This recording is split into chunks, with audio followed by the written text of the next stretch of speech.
बच्चों, स्वागत है आपका हमारे चैनल खनबाल क्लासेज में। तो बच्चों, आज हम इस वीडियो के माध्यम से लर्न वेल साइंस क्लास 8 का चैप्टर नंबर 2 माइक्रो ऑर्गेनिज्म, इसके एक्सरसाइज के सभी क्वेश्चन आंसर को करेंगे। तो बने रहिए हमारे साथ इस वीडियो में अंत तक। इससे पहले हमने इस चैप्टर को एक्सप्लेन किया था, तो वो वीडियो भी आपको इस वीडियो के डिस्क्रिप्शन में मिल जाएगी उसका लिंक, तो आप वहाँ से जाके इस चैप्टर को अच्छे से समझ सकते हो। बाकी इस वीडियो में हम इसके क्वेश्चन आंसर करेंगे। और अगर आपको चैप्टर नंबर 1 भी देखना है या बाकी के और चैप्टर्स देखने हैं, तो उसके लिए मैंने आपको स्पेशल एक प्लेलिस्ट बना रखा है, जिसका भी लिंक आपको इस वीडियो के डिस्क्रिप्शन में मिल जाएगा। तो उस प्लेलिस्ट में जाके आप बाकी के चैप्टर्स भी देख सकते हो और उनके क्वेश्चन आंसर भी कर सकते हो। अगर आप हमारे चैनल पर नए हो तो प्लीज़ चैनल को सब्सक्राइब करें, ताकि आपके सब्जेक्ट से रिलेटेड हर वीडियो आपको मिलता रहे। इसके लिए आप बेल आइकन को भी प्रेस कर लें। चलो स्टार्ट करते हैं इस वीडियो को। सबसे पहले हम देखते रहे हैं लेटेस्ट प्रैक्टिस, जिसमें एमसीक्यूज टाइप के क्वेश्चन है। तो पहला क्वेश्चन है हमारा, which of the following micro organism are autotrophs. इनमें से कौन सा माइक्रो ऑर्गेनिज्म जो है वो ऑटोट्रॉप्स है। ठीक है, ऑटोट्रॉप्स वो होते हैं जो अपने फूड को सेल्फ बनाते हैं। ठीक है, तो इस दुनिया में ग्रीन प्लांट्स ऑटोट्रॉप्स होते हैं और ग्रीन एल्गी ये भी ऑटोट्रॉप्स होता है। और बाकी का अगर हम माइक्रो ऑर्गेनिज्म की बात करें तो ऑप्शन नंबर ए। ठीक है, कैलमडोमोनास एक माइक्रो ऑर्गेनिज्म है जो कि ऑटोट्रॉप्स है, क्योंकि वो फूड प्रोड्यूस करता है। नेक्स्ट क्वेश्चन है B, Vibrio cholerae is bacteria that has. ठीक है, यानी कि इसकी शेप कैसी होती है। ठीक है, तो विब्रियो जो कॉलेरा है उसकी शेप जो होती है कॉमा टाइप का होता है, यानी कि हम कॉमा बनाते हैं ना, ये वाला। ठीक है, तो कुछ ऐसा आपका ये बैक्टीरिया होता है। ठीक है, उसकी शेप ऐसी होती है कॉमा टाइप की, कॉमा।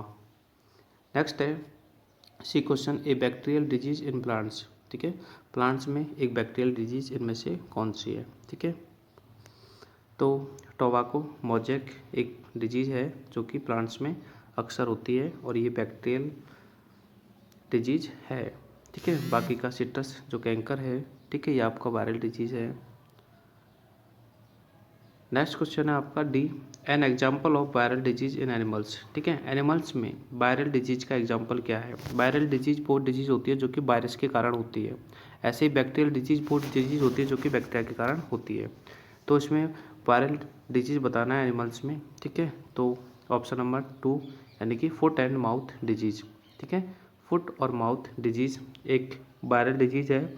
आपने नोटिस किया होगा कभी कभी जानवरों के जो मुंह है ना, यानी कि माउथ, ठीक है, तो उन पे मतलब वो पक जाते हैं। पकने का मतलब है उन पे कुछ मार्क्स हो जाते हैं, तो इसको हम फुट एंड माउथ डिजीज कहते हैं। नेक्स्ट क्वेश्चन ई है, कोलेरा इज कॉज्ड बाई या स्प्रेड बाई। ठीक है, कोलेरा एक डिजीज़ है जो कि वाटर बॉर्न डिजीज़ है, तो ये वाटर के द्वारा ही स्प्रेड होती है, यानी फैलती है ना, कॉन्टेमिनेटेड वाटर से। नेक्स्ट है an example of food preservative is. ठीक है, इनमें से फूड प्रिजर्वेटिव का एग्जाम्पल कौन सा है। ठीक है, तो citric acid, option number A, citric acid एक फूड प्रिजर्वेटिव है, बाकी का इनमें से नहीं है। नेक्स्ट क्वेश्चन नंबर 2 जो कि आपके फिल इन द ब्लैंक्स है, जिनमें पहला क्वेश्चन है help to convert milk to curd. ठीक है, मिल्क को कर्ड में कन्वर्ट करने के लिए, ठीक है, जिस बैक्टीरिया का यूज करते हैं वो होता है लैक्टोबैलिसिस। ठीक है, और ये जो होता है हमारे कर्ड में ही प्रेजेंट होता है। ठीक है, जब हम दही जमाते हैं तो हम 1-2 बूंद कर्ड की उसमें डालते हैं दूध में। ठीक है, तो जो एक दो ड्रॉप हम कर्ड दूध में डालते हैं तो उस कर्ड में लैक्टोबैलिसिस होता है, जो कि मल्टीपल होके पूरे जो मिल्क है उसको कर्ड में कन्वर्ट कर देता है। नेक्स्ट क्वेश्चन है डिजीज कॉजिंग माइक्रो ऑर्गेनिज्म। ठीक है, डिजीज कॉजिंग जो माइक्रो ऑर्गेनिज्म होते हैं उनको हम पैथोगन्स या पैथोजेंस कहते हैं। ठीक है, PATHOGENS। थर्ड वाला क्वेश्चन है bacteria are present in root nodules of leguminous plants, ठीक है। जो लेगुमिनस प्लांट्स होते हैं उनकी रूट्स में, ठीक है, कौन सा बैक्टीरिया जो है प्रेजेंट होता है, तो इसका आंसर है राइजोबियम, ठीक है। RHIZOBIUM, राइजोबियम, ठीक है। राइजोबियम नाम का एक बैक्टीरिया होता है जो कि लेगुमिनस प्लांट्स की रूट्स में होता है, ठीक है। और लेगुमिनस जो प्लांट्स कौन से होते हैं, ठीक है, तो पल्सेज, ठीक है, पल्सेज वाले जो प्लांट्स होते हैं वो लेगुमिनस प्लांट्स होते हैं। इसमें सभी पल्सेज आती है, पी भी आता है, ग्रैम यानी कि चना भी आता है, ठीक है, वो लेगुमिनस प्लांट्स होते हैं।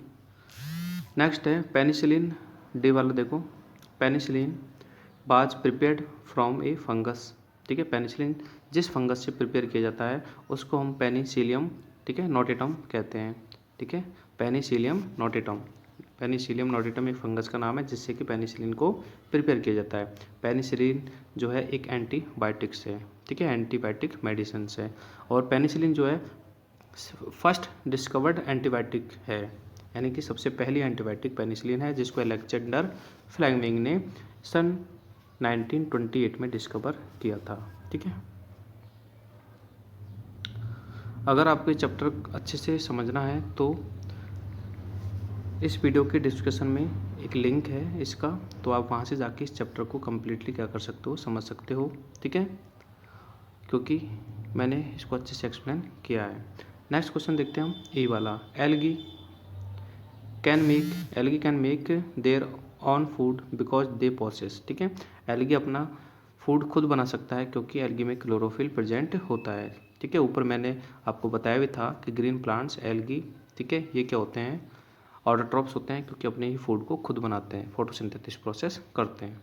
नेक्स्ट है app question, food gate spoiled when it is attacked by, ठीक है। फूड जो होता है स्पॉइल हो जाता है, स्पॉइल मीन्स खराब हो जाता है जब माइक्रोब्स या माइक्रो ऑर्गेनिज्म के द्वारा इसको अटैक किया जाता है, ठीक है।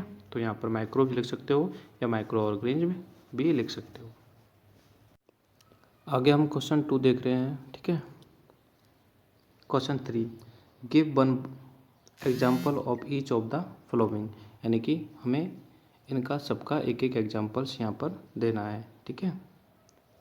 तो देखो पहला क्वेश्चन है हमारा, a food that can be preserved by रेफ्रिज, ठीक है, रेफ्रिजरेटर या रेफ्रिज, तो रेफ्रिज में कौन सा, मतलब रेफ्रिजरेटर में कौन सा फूड को हम प्रिजर्व कर सकते हैं, ठीक है। तो कोई भी एक एग्जांपल देना है तो आप कुछ भी दे सकते हो, मैंने मिल्क दिया है, ठीक है। आप फ्रूट भी लिख सकते हो क्योंकि फ्रूट को भी हम रेफ्रिजरेटर में रखते हैं। नेक्स्ट क्वेश्चन है, a chemical used as a preservative, यानी कि एक केमिकल का नाम बताना है जो कि एक प्रिजर्वेटिव के तौर पर यूज किया जाता है, ठीक है। तो मैंने यहाँ पर सिट्रिक एसिड बताया है, ठीक है। एक एग्जांपल लिखना है तो सिट्रिक एसिड एक प्रिजर्वेटिव है, ठीक है, जिसको कि हमने अभी जस्ट ऊपर, ठीक है, MCQs में भी पढ़ा था। नेक्स्ट क्वेश्चन है, a disease caused by protozoa, ठीक है, प्रोटोजुआ से होने वाली बीमारी, एक बीमारी का नाम बताना है, ठीक है। तो प्रोटोजुआ से आपके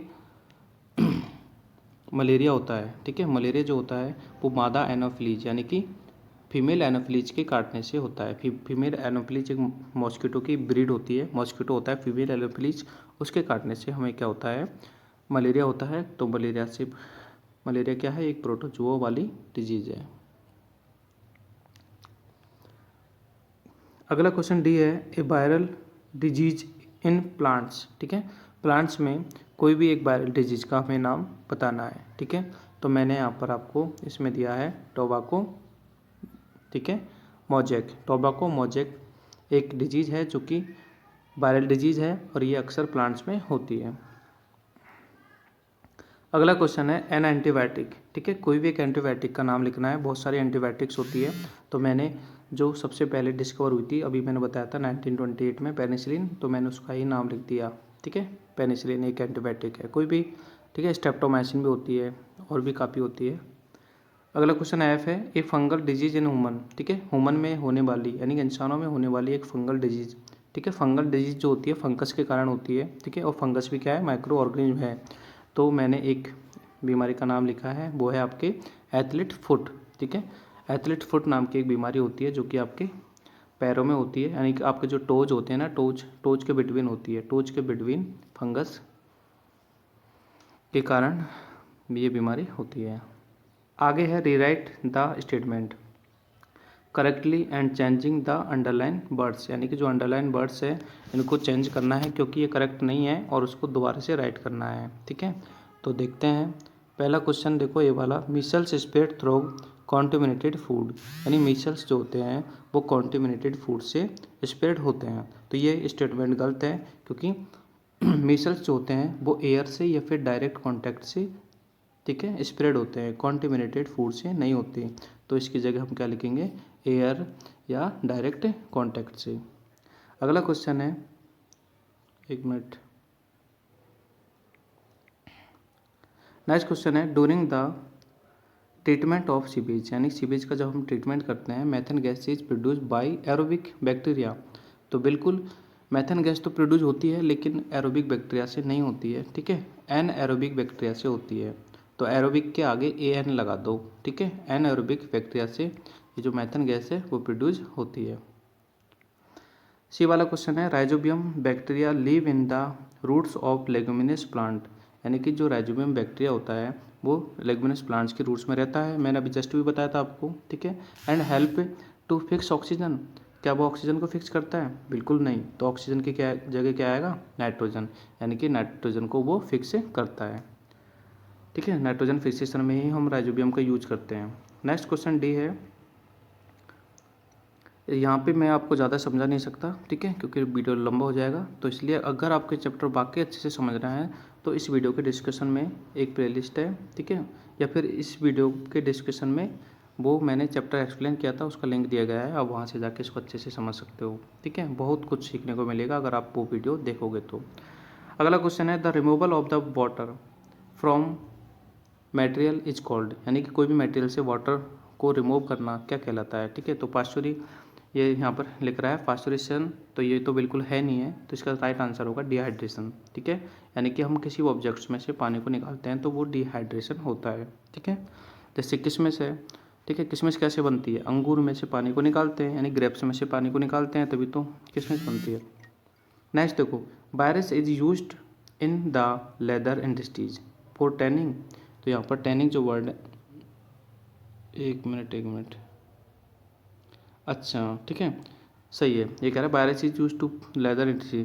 ठीक है, जो लेदर इंडस्ट्रीज होती है उसमें लेदर को सॉफ्ट और मुलायम या फिर हम बोल सकते हैं, ठीक है, अच्छा बनाने के लिए वायरस का यूज नहीं किया जाता है, वायरस की जगह मिनरल्स का यूज किया जाता है। और मिनरल्स में आप एक मिनरल्स यहाँ पे मैं लिख सकते हो क्रोमियम सल्फेट का। ठीक है, तो chromium sulphate is used in the leather industry for tanning. Tanning क्या होता है? टैनिंग एक प्रोसेस होती है। ठीक है, टैनिंग मीन्स होता है हिंदी में बोले तो चर्म उद्योग, यानी कि आपका जो एनिमल्स की स्किन के द्वारा ही तो क्या बनाया जाता है, आपका लेदर बनाया जाता है। अगला क्वेश्चन एफ है जिसमें आप देख सकते हो कैनिंग। ठीक है, कैनिन किल्स माइक्रो ऑर्गेनिज्म। ठीक है, तो कैनिन से माइक्रो ऑर्गेनिज्म किल्स नहीं होते हैं। ठीक है, तो इसको हम लिखेंगे स्टेरलाइजेशन, STERILIZATION, स्टेरिलाइजेशन। ठीक है, स्टेरिलाइजेशन से एक प्रोसेस होती है जिसके द्वारा माइक्रो ऑर्गेनिम्स को किल किया जाता है। तो ये आपका जो रीराइट वाला क्वेश्चन है वो कंप्लीट होता है। आगे हम देख रहे हैं वेरी शॉर्ट टाइप के क्वेश्चन आंसर। ठीक है, इनमें पहला क्वेश्चन है आपका name the bacterium visible with necked eyes, यानी कि वह बैक्टीरियम का नाम लिखना है जो कि नेक्ड आइज मतलब हमारी आंखों से देख सकते हैं। ठीक है, तो इसका आंसर है आपका थायोमार्गरेटिया। ठीक है, थायोमार्गरेटिया, ठीक है, नामीवियंसिस, थायोमार्गरेटिया नामीवियंसिस। ठीक है, अच्छे से देख लेना, लिख लेना।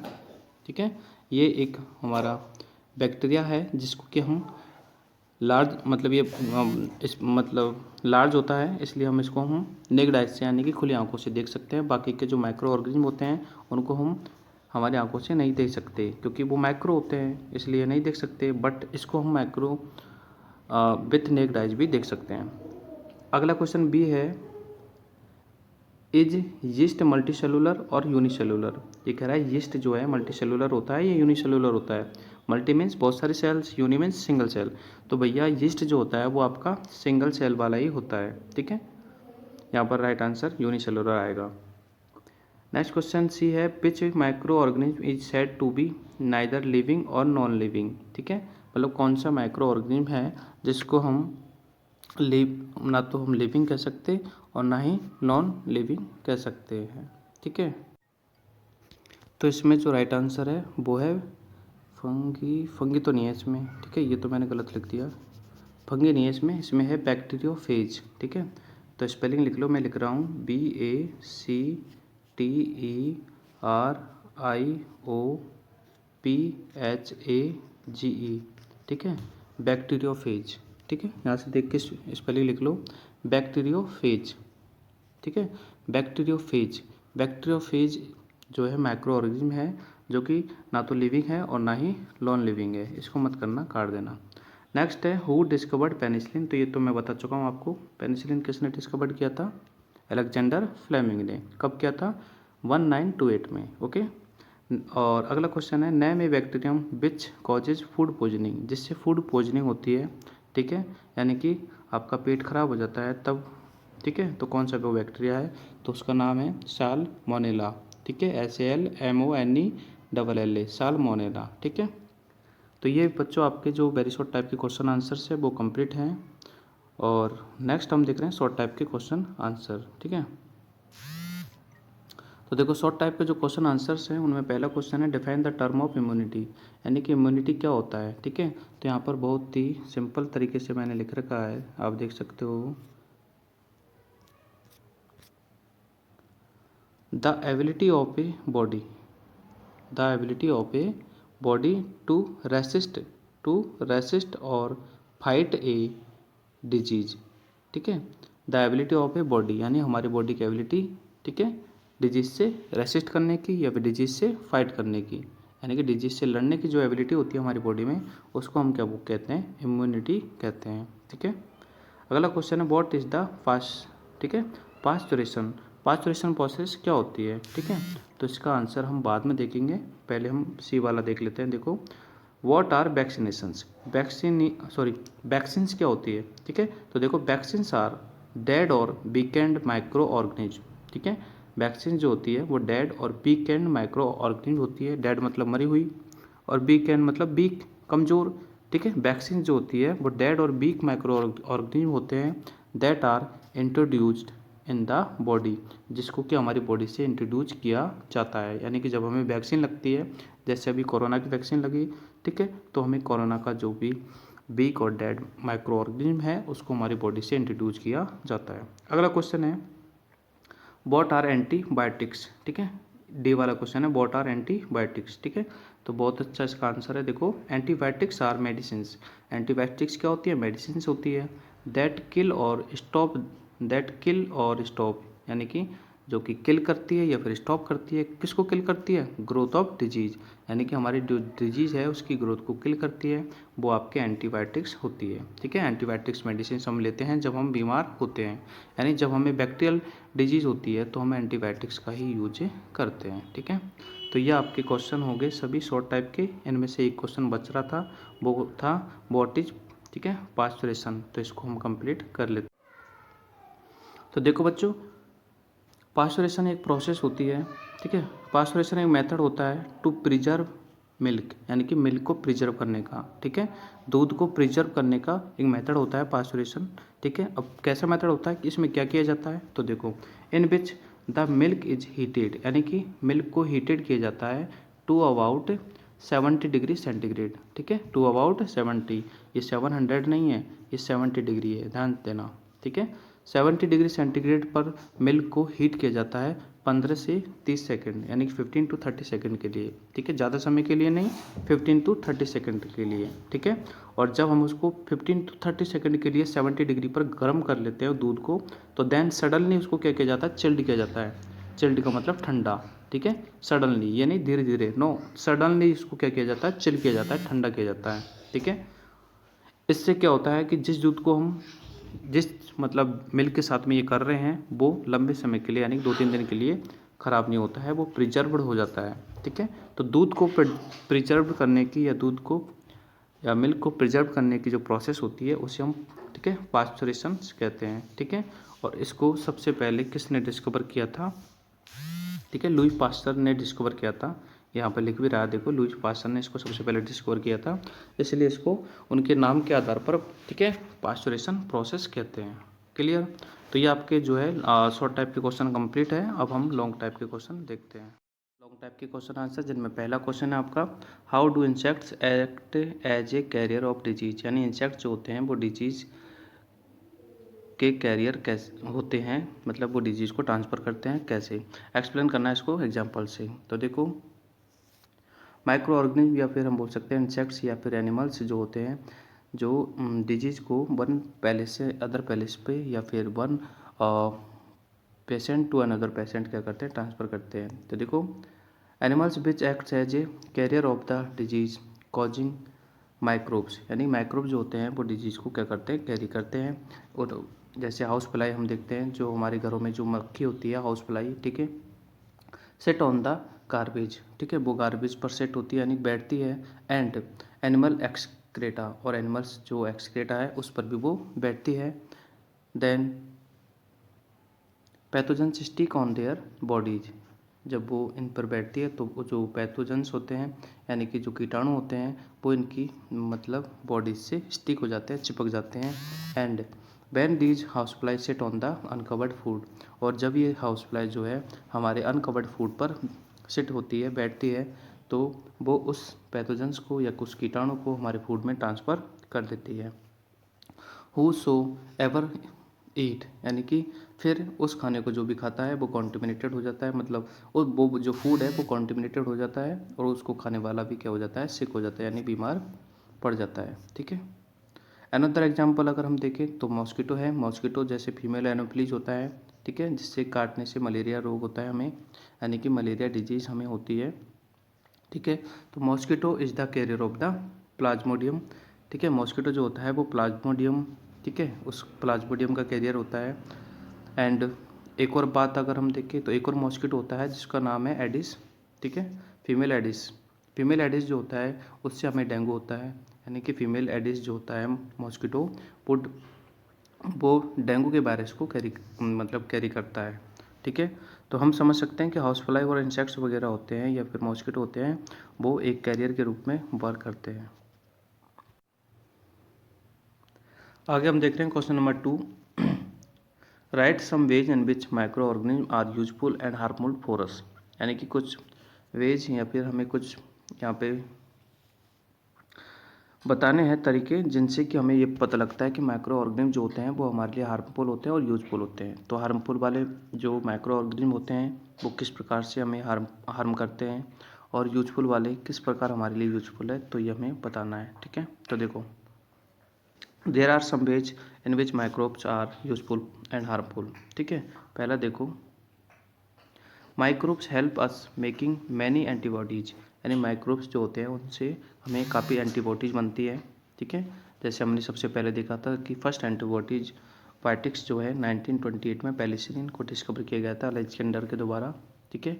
ऐसे ही और भी काफ़ी सारे एंटीबायोटिक्स मेडिसिन होती है वो, ठीक है, माइक्रो ऑर्गेनिज्म के ही हेल्प से बनती है, और वो हमारे जो भी डिजीज़ होती है उसके अगेंस्ट क्या करती है, वर्क करती है। सेकंड पॉइंट है,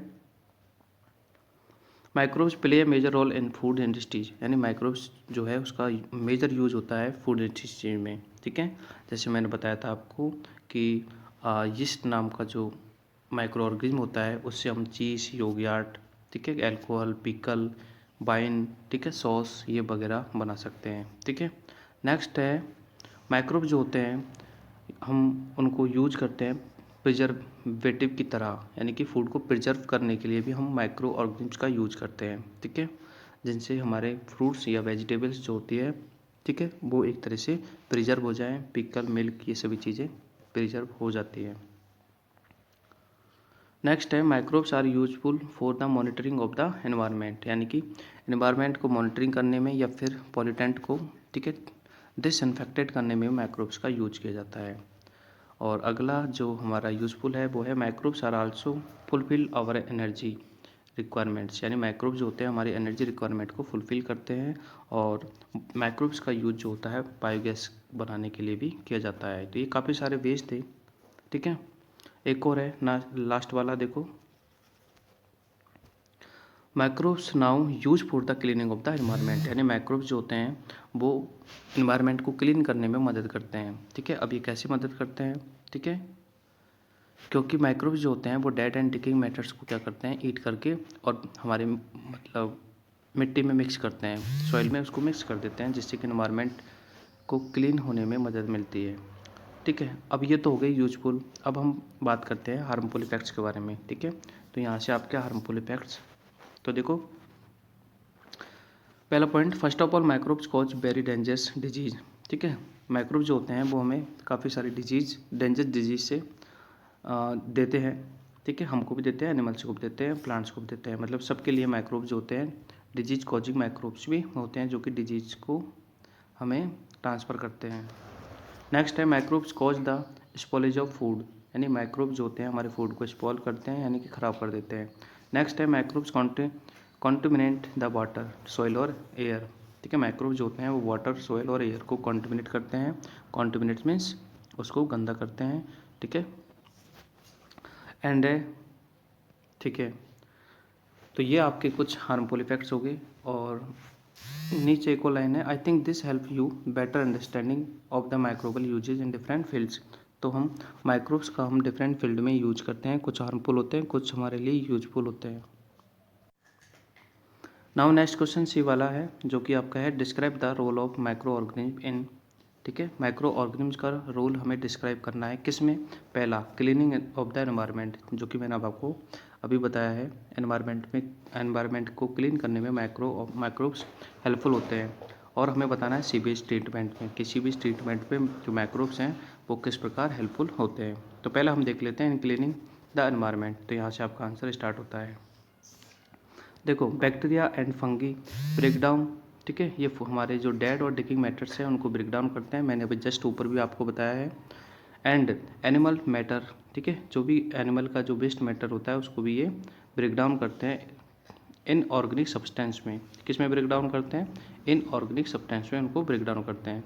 दे आर दस कॉल्ड डिकम्पोजर्स, इसलिए इनको डिकम्पोजर्स कहते हैं। तो डिकम्पोजर्स कौन होते हैं? ठीक है, डिकम्पोजर्स वही होते हैं जो कि डेड एंड डिकिंग मैटर्स को क्या करते हैं, ब्रेक डाउन करते हैं और उसको हमारी सॉइल में मिक्स करते हैं। ठीक है, inorganic compound like phosphorus, nitrate, sulphate are mixed in the soil. ठीक है, इनको हमारी सॉइल में क्या करते हैं, मिक्स कर देते हैं ये। एंड फिर ये जो न्यूट्रिशन होते हैं, ठीक है, ये जो इनऑर्गेनिक कंपाउंड होते हैं इनको यूटिलाइज किया जाता है, मतलब इनको यूज किया जाता है ग्रीन प्लांट्स के द्वारा जब वो फोटोसिंथेसिस प्रोसेस को करते हैं। ठीक है, वाटर के साथ में रूट्स के द्वारा इनको यूज किया जाता है। Hence decomposers help to keep environment clean. ठीक है, तो इसलिए हम समझ सकते हैं कि डिकम्पोजर्स जो होते हैं वो हमारे इन्वायरमेंट को क्लीन करने में हमें मदद करते हैं। अगला है जो सेकंड वाला था, सीवेज और ट्रीटमेंट में जो है माइक्रो ऑर्गेनिज्म किस प्रकार हेल्पफुल होते हैं। ठीक है, तो देखो सीवेज क्या होता है, हमारे घरों से जो वेस्ट मटेरियल निकलता है, ठीक है, उसको म्युनिसिपल जो कॉरपोरेशन होता है हमारे शहर में, ठीक है, वो उसको सीवेज के थ्रू WWTP यानी कि वेस्ट वाटर ट्रीटमेंट प्लांट में ले जाता है और वहाँ पे उसको ट्रीट करता है, उसको मतलब उसमें जो इम्प्योरिटीज होती है उसको रिमूव करता है, तब जाकर हम उसको वाटर बॉडीज में छोड़ सकते हैं। तो देखो, माइक्रो ऑर्गेनिज्म लाइक बैक्टीरिया है डिकम्पोज म्युनिसिपल सीवेज, यानी कि जो सीवेज वाटर होता है वो उसको डिकम्पोज करते हैं इनटू यूजफुल सब्सटेंस में। ठीक है, during the treatment of sewage, ठीक है, सीवेज के ट्रीटमेंट के दौरान एन एरोबिक बैक्टीरिया जो है वो यूज किया जाता है। हमने पीछे ऊपर एक क्वेश्चन में भी देखा था कि सीवेज के लिए कौन से बैक्टीरिया का यूज किया जाता है। आई थिंक वो करेक्ट वाला क्वेश्चन था, ठीक है, जिसमें एरोबिक था वो इनकरेक्ट था, उसकी जगह हमने एन एरोबिक को किया था। ठीक है, और इससे बायोगैस प्रोड्यूस होती है जिसका हम यूज कर लेते हैं। तो ये आपका सी वाला क्वेश्चन हो गया। अब हम देख रहे हैं question number D, explain the different methods of the food preservation, यानी फूड प्रिजर्वेशन के डिफरेंट जो मेथड्स हैं उनको एक्सप्लेन करना है और सभी का एक एक एग्जाम्पल भी देना है। ठीक है, तो देखो यहाँ पर मेथड्स ऑफ फूड प्रिजर्वेशन, ठीक है, यहाँ से आपका आंसर स्टार्ट होता है। पहला मेथड है ड्राइंग। ड्राइंग का मतलब है सुखाना, यानी कि जो ऐसी फ्रूट्स या फिर जो भी चीज़ है उनमें से पानी को रिमूव करना ही ड्राइंग प्रोसेस होता है। ठीक है, ड्राइंग को डिहाइड्रेशन भी कहते हैं, ठीक है। तो इस मेथड में क्या होता है, देखो पढ़ो। इन this method moisture content water, यानी कि जो फूड में वाटर की क्वांटिटी होती है, ठीक है, उसको रिमूव किया जाता है ताकि फूड ड्राई हो जाए, ठीक है। Food is reduce by the drying in the sun to prevent the growth of bacteria, ठीक है। यानी कि सनलाइट में उसको सुखा लेते हैं जो भी हमारा फूड मटेरियल होता है, जिससे कि वो ड्राई हो जाता है, और ड्राई हो जाता है तो उसमें माइक्रोब्स, ठीक है, नहीं लगते हैं। The process of removal of water is called dehydration. इस प्रोसेस को क्या बोलते हैं, डिहाइड्रेशन कहते हैं। वेजिटेबल लाइक्स जैसे मेथी, मेथी की पत्तियाँ हैं, स्पाइसेस है, कॉलीफ्लावर है, ठीक है, इनको हम क्या करते हैं, ड्राई करते हैं, ठीक है। अगर आप देखो, आपने नोटिस किया होगा कि पहले के ज़माने में क्या होता था, पहले के ज़माने में जो ऐसी कुछ सब्जियां होती थी, जैसे कुछ बीन्स वगैरह है, या फिर कुछ पालक है ना, या फिर और भी जैसे बथुआ है, ठीक है, काफ़ी सारी ऐसी चीज़ें होती है, जैसे मिर्ची है, ठीक है, चिलीज, तो उनको हम सुखा लेते हैं। सुखाने से क्या होती है, उनमें जो भी वाटर होता है वो क्या हो जाता है, एवोपरेट होके हट जाता है, यानी कि वो वाटर फ्री हो जाते हैं। उसके बाद में हम उनको यूज़ करते हैं जब भी हमें उनकी ज़रूरत है, मतलब जब भी हमें उनकी रिक्वायरमेंट होती है तब, ठीक है। तो यानी कि ड्राइंग भी एक प्रोसेस है, ठीक है, जिससे कि हम फूड को क्या कर सकते हैं, लंबे समय के लिए प्रिजर्व कर सकते हैं। नेक्स्ट हम पढ़ रहे हैं फ्रीजिंग और रेफ्रिजरेशन, ठीक है। फ्रीजिंग का मतलब है किसी भी चीज़ को फ्रीज में अगर रखते हैं तो आपने देखा होगा काफ़ी सारी चीज़ें हैं जो कि प्रिजर्व हो जाती है, ठीक है। फ्रिज का हम यूज क्यों करते हैं, इसलिए तो करते हैं फ्रिज का यूज, जो हमारे घरों में रेफ्रिजरेटर होता है उसका यूज हम करते हैं। देखो, freezing stops the growth of multiple of organism, यानी कि फ्रीजिंग से क्या होता है, जो माइक्रो ऑर्गेनिज होता है वो अपनी ग्रोथ को बढ़ाने, मतलब बढ़ा नहीं सकता, ठीक है। यानी जो वो अपनी ग्रोथ बढ़ाता है तो वो फ्रिज में नहीं हो सकता है। So help to be preserve them, इससे क्या होता है, जो फूड होता है वो एक तरह से प्रिजर्व हो जाता है। जैसे मीट है, वेजिटेबल्स है, फ्रूट्स है, मिल्क है, ठीक है, इनको हम इसी तरीके से क्या करते हैं, प्रिजर्व करते हैं। आपने देखा होगा हमारे घर के रेफ्रिजरेटर में मिल्क भी प्रिजर्व होता है, फ्रूट्स भी प्रिजर्व होते हैं, वेजिटेबल भी प्रिजर्व होता है, और मीट भी प्रिजर्व होता है, ठीक है। नेक्स्ट है पास्चुरेशन, ठीक है। पास्चुरेशन एक प्रोसेस होती है, ठीक है। अब इससे हम मिल्क को क्या करते हैं, लंबे समय के लिए प्रिजर्व कर सकते हैं। तो देखो, in this method generally use to preserve milk, ठीक है, इसको दूध के प्रिजर्वेशन में ही सबसे पहले यूज किया गया था, ठीक है। पास्चुरेशन जो प्रोसेस है वो लुई पास्चर, ठीक है, लुई पास्चर ने दिया था। तो लुई पास्चर ने अपने नाम पे इस प्रोसेस का नाम पास्चुरेशन रख दिया। इन दिस मेथड, देखो इस मेथड में क्या होता है, जो मिल्क होता है उसको हीट किया जाता है, ठीक है, और हीट किया जाता है 70 डिग्री सेंटीग्रेड टेम्परेचर पर, ठीक है। 70 डिग्री सेंटीग्रेड टेम्परेचर पर उसको हीट किया जाता है सिर्फ 15 टू 30 सेकंड के लिए, ठीक है। 15 टू 30 सेकंड के लिए उसको गर्म करते हैं हाई टेम्परेचर पर, और उसको, ठीक है, क्विकली, ध्यान देना, क्विकली मतलब है तुरंत, क्विकली मतलब तुरंत उसको क्या करते हैं, कूल करते हैं, ठीक है। यानी कि 70 डिग्री सेंटीग्रेड पे दूध को 15 से 30 सेकंड के लिए क्या करते हैं, गर्म करते हैं 15 टू 13 के लिए, एंड फिर इसको क्विकली क्या करते हैं, ठंडा करते हैं, ठीक है। इससे क्या हो जाता है, जो हमारा दूध है वो एक तरह से प्रिजर्व हो जाता है और वो लंबे समय तक चल सकता है, ठीक है। नेक्स्ट मेथड जो है प्रिजर्वेशन का वो है सॉल्टिंग एंड एडिंग शुगर, यानी कि सॉल्ट ऐड करके या फिर शुगर ऐड करके भी हम काफ़ी सारी चीज़ें हैं उनको क्या कर सकते हैं, प्रिजर्व कर सकते हैं। ये हमारा नेचुरल मेथड है। तो देखो, the cells of microbes lose water on addition of salt and sugar, यानी कि अगर हम किसी चीज़ में शुगर या सॉल्ट को ऐड करते हैं तो वो पानी को लूज करते हैं, क्या करते हैं, वो पानी को लूज करते हैं। So thereby inhibiting their growth, इससे उनकी ग्रोथ जो होती है वो एक तरह से ख़त्म हो जाती है, ठीक है। Pickles, meat, fish are preserved by salting, ठीक है। पिकल्स है, फिश है और मीट है, इनको हम सॉल्ट लगा के, यानी कि इनके ऊपर नमक लगा के इनको प्रिजर्व कर सकते हैं, ठीक है। और बाकी जैम्स है, सॉस है, जेली है, इनको हम शुगर लगा के क्या कर सकते हैं, इनके ऊपर शुगर लगा के इनको प्रिजर्व कर सकते हैं, ठीक है। तो यानी कि सॉल्ट और शुगर भी एज ए प्रिजर्वेटिव यूज किए जाते हैं।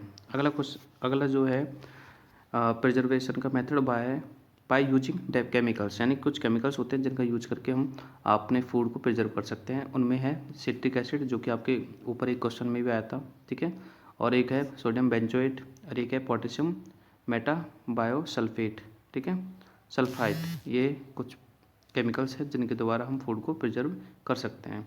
अब इसमें एग्जांपल्स भी है, जेम्स है, ठीक है, स्क्वैश है, केचप है, इनको हम इससे प्रिजर्व करते हैं। आगे प्रोसेस है कैनिंग, ठीक है। तो इन दिस मेथड देखो food are sealed in cans. Canning जो प्रोसेस होती है उसमें फूड को कैन में सील करते हैं, ठीक है, और हीट करते हैं उसको हाई टेम्परेचर पे, ठीक है, अबाउट 120 डिग्री सेंटीग्रेड पे उसको हीट करते हैं, जिससे कि उसके अंदर जो माइक्रोब्स होते हैं वो, ठीक है, मर जाते हैं, वो ख़त्म हो जाते हैं। इससे आपका फूड है प्रिजर्व हो जाता है, ठीक है। नेक्स्ट ये वाला क्वेश्चन है, what are the advantage of food preservation, यानी कि फूड को प्रिजर्व करने के क्या क्या एडवांटेज होते हैं। तो देखो यहाँ पर कुछ एडवांटेज है फूड को प्रिजर्व करने के। पहले एडवांटेज देखो, it reduce the wastage of food, इससे क्या है फूड वेस्ट नहीं होता है, एंड अवॉइडिंग द स्पॉलेज, और इससे फूड खराब भी नहीं होता है प्रिजर्व करने से। नेक्स्ट है, it help to retain the nutritive value, इससे क्या होता है किसी भी फूड की जो न्यूट्रिटिव वैल्यू होती है वो रिटेन रहती है, बनी रहती है, ठीक है। थर्ड वाला है, it ensure the availability of food, ठीक है, फूड को प्रिजर्व करने से, फूड को बचाने से जो फूड है उसकी अवेलेबिलिटी लंबे समय तक बनी रहती है, ठीक है, ड्यूरिंग द ऑफ सीजन, यानी ऑफ सीजन में भी उसकी अवेलेबिलिटी बनी रहती है, ठीक है। आजकल हम देखते हैं कि भाई हम ऑफ सीजन की चीज़ों को भी यूज कर सकते हैं, ठीक है, जैसे अभी गर्मी चल रही है, ठीक है, तो हम सर्दियों में आने वाली चीज़ों को इस टाइम पर भी खा सकते हैं क्योंकि वो चीज़ें ऑलरेडी प्रिजर्व्ड है, ठीक है, और डिस्टेंस पैलेस पर भी उनको सेंड कर सकते हैं। नेक्स्ट है, it increase the self line of perishable food items, ठीक है, और इससे क्या होता है हर तरह के फूड का एक तरह से मतलब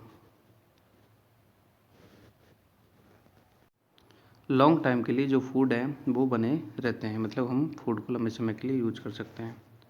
आगे है क्वेश्चन नंबर F, जिसमें हम देखते हैं how is nitrogen fixing during lightning, ठीक है, लाइटनिंग, ठीक है, लाइटनिंग के दौरान नाइट्रोजन को कैसे फिक्स किया जाता है, ठीक है, जब सनलाइट्स होती है तब। तो देखो during lightning atmospheric nitrogen fixation, यानी कि लाइटनिंग के दौरान एटमॉस्फेरिक जो नाइट्रोजन है उसको कैसे फिक्स करते हैं। देखो, when lightning occurs the nitrogen and oxygen in the air react form oxide and nitrogen, ठीक है, जब लाइटनिंग होती है तो नाइट्रोजन जो होता है वो नाइट्रोजन की और ऑक्सीजन जो होता है वो ऑक्सीजन के ऑक्साइड की फॉर्म में रिएक्ट करता है। These compound fell down the earth, तो ये कंपाउंड जो होते हैं वो अर्थ पर गिर जाते हैं with the rain water, and ये नाइट्रिक एसिड की फॉर्म में बन जाते हैं। अगला है द नाइट्रिक एसिड फिर रिएक्ट करता है सॉइल से, ठीक है, जब वो सॉइल से रिएक्ट करता है वो तो वो एल्कलीज में कन्वर्ट हो जाता है जैसे लाइमस्टोन में, ठीक है, टू फॉर्म नाइट्रेट्स, जिससे नाइट्रेट्स बनता है, और उस नाइट्रेट्स को जो हमारे प्लांट्स है उसके द्वारा एब्जॉर्ब कर लिया जाता है, ठीक है, प्लांट्स जब फोटोसिंथेसिस करता है तो प्लांट्स के रूट्स के द्वारा वो नाइट्रोजन एब्जॉर्ब कर लिया जाता है। तो इस प्रकार से जो एटमॉस्फेरिक जो नाइट्रोजन है उसको, ठीक है, सॉइल में और प्लांट्स तक पहुंचाया जाता है, ठीक है, यानी कि एटमॉस्फेरिक नाइट्रोजन को फिक्स किया जाता है, ठीक है। एटमॉस्फेरिक जो नाइट्रोजन है उसको फिक्स ही किया जाता है, यानी कि क्यों, क्योंकि उसको इनडायरेक्टली हम यूज करते हैं, डायरेक्टली हम यूज उसको नहीं कर सकते। अगला क्वेश्चन है जी वाला, देखो डिस्क्राइब द नाइट्रोजन साइकिल, इसमें हमें नाइट्रोजन साइकिल को डिस्क्राइब करना है और इसके लिए हमें एक डायग्राम भी बनाना है, ठीक है। तो देखो पहले हम देख लेते हैं नाइट्रोजन साइकिल और उसके बाद में उसके डायग्राम को भी थोड़ा यहाँ पर समझ लेंगे। देखो नाइट्रोजन साइकिल क्या होती है, यानी कि हमारे एटमॉस्फेयर की जो नाइट्रोजन होती है, ठीक है, वो हम डायरेक्टली यूज नहीं कर सकते। हमारे एटमॉस्फेयर में जो 78% नाइट्रोजन होती है, 21% ऑक्सीजन होती है, और बाकी का जो 1% बचा है, 1% क्यों बचा है, क्योंकि 78 और 21 मिला के 99 हो जाते हैं, तो 1% जो एयर बचती है, 1% में बाकी की और गैसेज होती है, ठीक है। तो बात करते हैं नाइट्रोजन को हम इनडायरेक्टली यूज करते हैं क्योंकि डायरेक्टली हम इसको यूज नहीं कर सकते। नाइट्रोजन को पहले मिट्टी में फिक्स किया जाता है, ठीक है, कुछ राइजोबियम या फिर कुछ और बैक्टीरिया होते हैं जिनके द्वारा नाइट्रोजन को फिक्स किया जाता है। उसके बाद में हम उस नाइट्रोजन को प्लांट्स टेक करते हैं, प्लांट्स के बाद में हम प्लांट्स प्रोडक्ट को यूज करके उस नाइट्रोजन को हम टेक करते हैं। देखो तो ये प्रोसेस है, ये एक साइक्लिक फॉर्म में चलता रहता है। देखो the cyclic process of by which nitrogen is fixed, यानी कि नाइट्रोजन फिक्स करने का जो साइक्लिक प्रोसेस है यूज्ड बाय प्लांट्स के द्वारा यूज किया जाता है। फिर एनिमल्स प्लांट्स को ईट करते हैं, प्लांट्स प्रोडक्ट को ईट करते हैं तो एनिमल्स में ट्रांसफ़र हो जाता है, and them return to the atmosphere, ठीक है। और फिर वो दोबारा जब एनिमल्स मर जाते हैं तो वो वापस मिट्टी में मिक्स होके एटमॉस्फेयर में चले जाते हैं। सो इस प्रोसेस को नाइट्रोजन साइकिल कहते हैं। Important process in the nitrogen cycle include nitrogen fixation, ठीक है। सबसे इम्पोर्टेंट होता है नाइट्रोजन फिक्सेशन।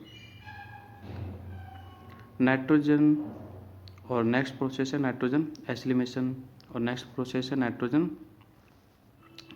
एमोनिफिकेशन, और अगला प्रोसेस है नाइट्रिफिकेशन एंड फिर डेनिफिल्ट्रेशन, ठीक है। ये कुछ प्रोसेस है जो कि इसमें इंक्लूड होते हैं।